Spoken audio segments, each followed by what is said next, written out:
সালাম আলাইকুম, কেমন আছেন সবাই? আশা করি অবশ্যই ভালো আছেন। তো 2026 সালে আমাদের দলিল নিবন্ধন খরচ, আমাদের খতিয়ান উত্তোলন খরচ, আমাদের নকশা উত্তোলন খরচ এবং নামজারির খরচের কোনো পরিবর্তন আসলো কিনা, এই চারটা জিনিস আজকে আমরা ভিডিওর মাধ্যমে দেখব। আশা করি আপনি অবশ্যই উপকৃত হবেন।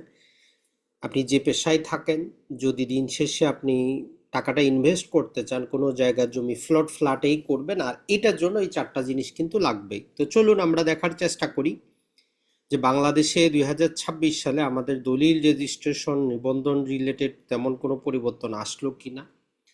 এর পাশাপাশি যে জিনিসটা আমরা দেখব সেটা হচ্ছে যে খরচটা কি হইল। তো প্রথমেই আমরা এখানে আপনাদের জন্য হাইলাইট করে রেখেছি যে দলিল নিবন্ধনের খরচ, খতিয়ান উত্তোলনের খরচ, নামজারির খরচ এবং নকশা কালেকশন করার খরচ চারটা ভাগে বিভক্ত করা আছে। আমরা দেখার চেষ্টা করি প্রথমে একটা দলিল নিবন্ধনের খরচ। তো এখন পর্যন্ত বাংলাদেশে আমরা যদি বলি একটা দলিল নিবন্ধন করার ক্ষেত্রে আমাদেরকে বিভিন্ন খাতে খরচটা দিতে হয়। এটার জন্য হচ্ছে রেজিস্ট্রেশন খাতে আপনি যেই টাকা দলিল মূল্য দেখাবেন, যেটাকে আমরা সর্বনিম্ন মৌজা রেট বলি, ওই টাকার 1% টাকা, মানে 1 লক্ষ টাকার একটা দলিল হইলে 1,000 টাকা নিবন্ধন খাতে জমা হবে পে অর্ডারের মাধ্যমে। এরপরে স্টাম্প খাতে, যদিও স্টাম্প খাতের বর্তমানে কোনো বাস্তবতা নাই, এটা সরকারের রেভিনিউ আদায়ের একটা মাধ্যম। যেই দলিলটা আমরা যে স্টাম্পে লিখি, পূর্বে 3,000, 4,000, 10,000 টাকারও স্টাম্প পাওয়া যেত। এখন নর্মালি দেখা যায় যে 300 টাকার স্টাম্প ব্যবহার করা হয়, বাকি টাকা পে অর্ডারে জমা করতে হয়। তো এটাও হচ্ছে দলিলে যত মূল্য দেখাবেন তার 1.5% টাকা, মানে 1 লক্ষ টাকার যদি আমরা দলিল মূল্য দেখাই তাহলে 1,500 টাকা স্টাম্প শুল্ক হিসাবে জমা করতে হবে। আর ওই যে 300 টাকা দলিলে ব্যবহার করছেন ওইটা এখান থেকে মাইনাস হয়। এরপরে হচ্ছে আমাদের লোকাল গভর্নমেন্ট ট্যাক্স বা স্থানীয় কর। এই যে আমাদের ইউনিয়ন পরিষদ, আমাদের উপজেলা, আমাদের পৌরসভা আছে জেলা সদরের, এরা প্রতিটা দলিল থেকে এরা কিন্তু টাকা পায়। তো এইটা নর্মালি 3% হয়। কারণ হচ্ছে যে যেমন ধরেন যে আপনি যদি একটা দলিল রেজিস্ট্রেশন করেন, 1% টাকা ইউনিয়ন পাবে, 1% উপজেলা, 1% জেলা পাবে। আর যদি ক্যান্টনমেন্ট বোর্ডের অধীনে হয় তো সেক্ষেত্রে সিটি কর্পোরেশন বা ক্যান্টনমেন্ট বোর্ড হলে 2% টাকা।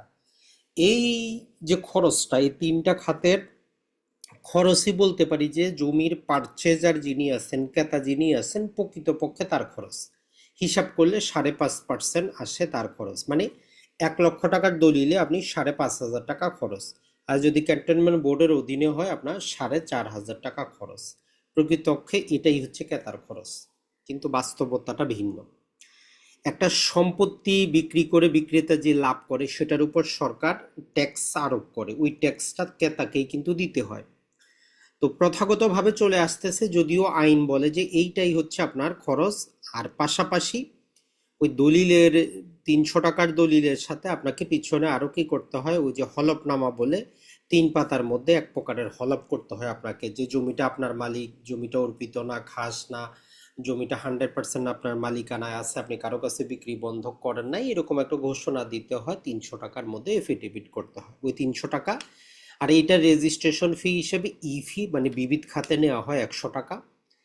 আর বাংলাদেশে এখন পর্যন্ত যে নিয়ম, আপনার দলিলটা আপনি যত পাতার তৈরি করবেন, ধরেন যে আপনি 20 পাতার দলিল করছেন, তাহলে প্রতি পাতা হিসাবে ফি বলে একটা ফি নেওয়া হয় 24 টাকা করে।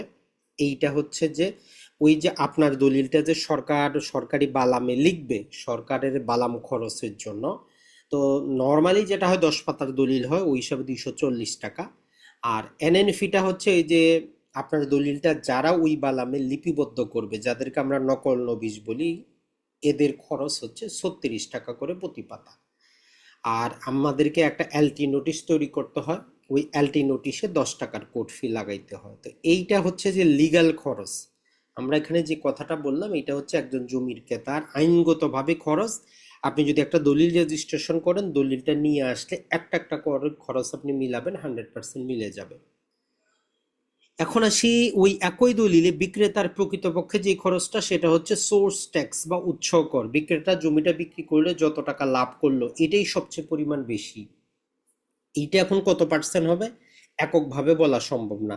আপনার জমিটা কোন জেলার, কোন থানার, কোন জগার, পৌরসভা, রিয়েল এস্টেট না কার, তার উপর ভিত্তি করে এটা দেখা যায় যে 3%, 4%, 5%, 6%ও হতে পারে। এই খরচটা ভালো করে জানার জন্য আশা করি যে আপনাদের জন্য বেস্ট যেটা আমরা বলতে পারি যে আমার ভূমি যে ওয়েবসাইটটা আছে এই ওয়েবসাইটে গিয়ে আপনি এর ভিতর থেকে খুব সহজে কিন্তু আপনি যেটা করতে পারবেন, জাস্ট একটু আমরা দেখিয়ে দিচ্ছি। এর ভিতর থেকে আপনি যখন যাবেন এখানে দেখবেন যে আপনার এই যে দলিল ফিস ক্যালকুলেটর আছে, এখানে গিয়ে আপনি আইডিয়াটা নিতে পারেন।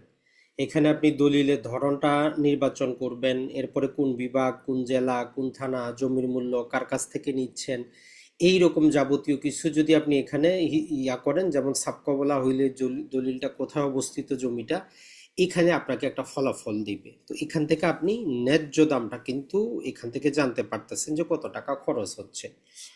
এখন ধরেন যে আপনি যদি এই উৎসকরটা তো আসলো, এটা সাধারণ বিক্রেতা হইলে আসবে, রিয়েল এস্টেট হইলেও আসবে। তখন আপনি কি করতেছেন, একটা প্লট নিচ্ছেন।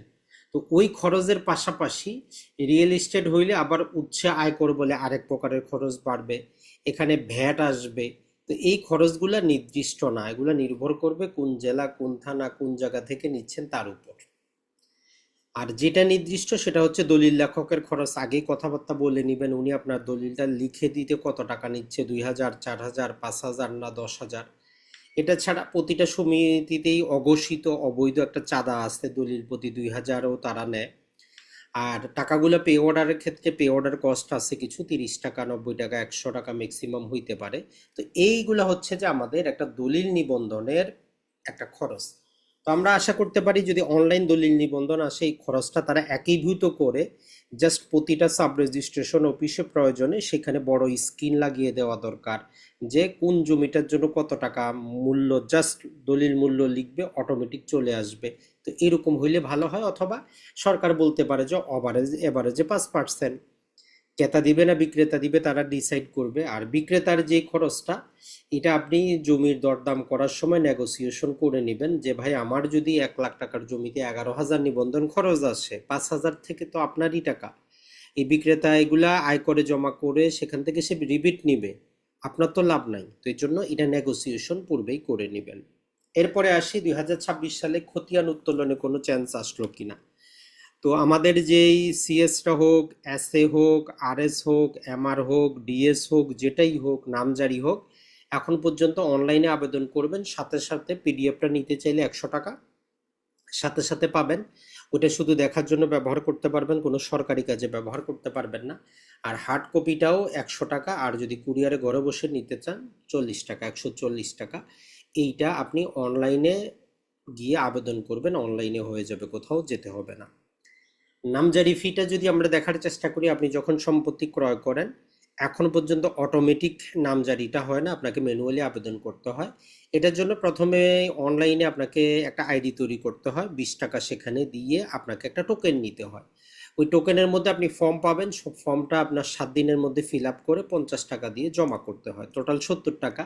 আপনার নামজারি যদি আপনার পক্ষের আয় আসে তাহলে আরো 1100 টাকা পরিশোধ করবেন মঞ্জুর হলে, আর রিজেক্ট হইলে তো আর টাকার দরকার নেই। এই টোটাল খরচ হচ্ছে 1170 টাকা। আপনার দলিল সংখ্যা একাধিক হোক, জমি যতটুকুই হোক, দাতা গ্রহিতা যাই হোক, এগুলা কোনো ম্যাটার না। অর্থাৎ 100 কোটি টাকার খরচও 1110, 1 টাকার জমির খরচও 1110। তবে কন্ডিশন হচ্ছে একই মৌজায় হতে হবে। নকশার ক্ষেত্রে যদি আমরা দেখি, সিএস হোক, এসএ হোক, আরএস হোক, আগেরটাই খরচ আছে, পরিবর্তন করা হয় নাই। নর্মাল লিগ্যাল খরচ হচ্ছে 500 টাকা, 20 টাকা দিয়ে আবেদন করতে হয়, 520 টাকা। তো ভূমি রেকর্ড এবং জরিপ অধিদপ্তর ঢাকা থেকে আপনারা সংগ্রহ করতে পারেন, অথবা অনলাইনে বিভিন্ন পেজ আছে সেখানে এদের সাথে এডিশনাল 100 বা 200 টাকা তারা লাভ নিয়ে আপনি নিতে পারেন। তবে একটা জিনিস মনে রাখবেন, অনলাইনে যে পেজগুলো বিক্রি করতেছে এটা ইললিগাল। ভূমি মন্ত্রণালয় থেকে পরিপত্র জারি করা আছে। তো এই হাসিনা সরকারের সময় যেটা হয়েছে, টোটাল ভূমি রেকর্ড জরিপ অধিদপ্তরের যে পিডিএফ সার্ভার আছে এটাই কিন্তু কি হয়ে গেছে, কপি হয়ে গেছে। তো যারা কপি করে রেখেছে তারা বড় প্রিন্টার মেশিনে প্রিন্ট করে বিক্রি করতেছে। তো এদেরকে পাইলে আপনি পুলিশে ধরিয়ে দিবেন, কোনো সমস্যা নাই, এটা ইললিগাল, এটা জিনিসটা মনে রাখবেন। তো আশা করি আপনারা এই ছোট্ট ভিডিও থেকে ভূমি জায়গা জমি রিলেটেড কিছু জানতে পারলেন। আর অতি দ্রুত ভূমি রিলেটেড 5টা ক্লাসের আমাদের একটা শর্ট কোর্স শুরু হচ্ছে। আশা করি এই প্রশিক্ষণে আপনি ভূমি রিলেটেড আপনার যে জ্ঞান কিছুটা হইলেও বর্ধিত হবে। আসসালামু আলাইকুম, ভালো থাকবেন।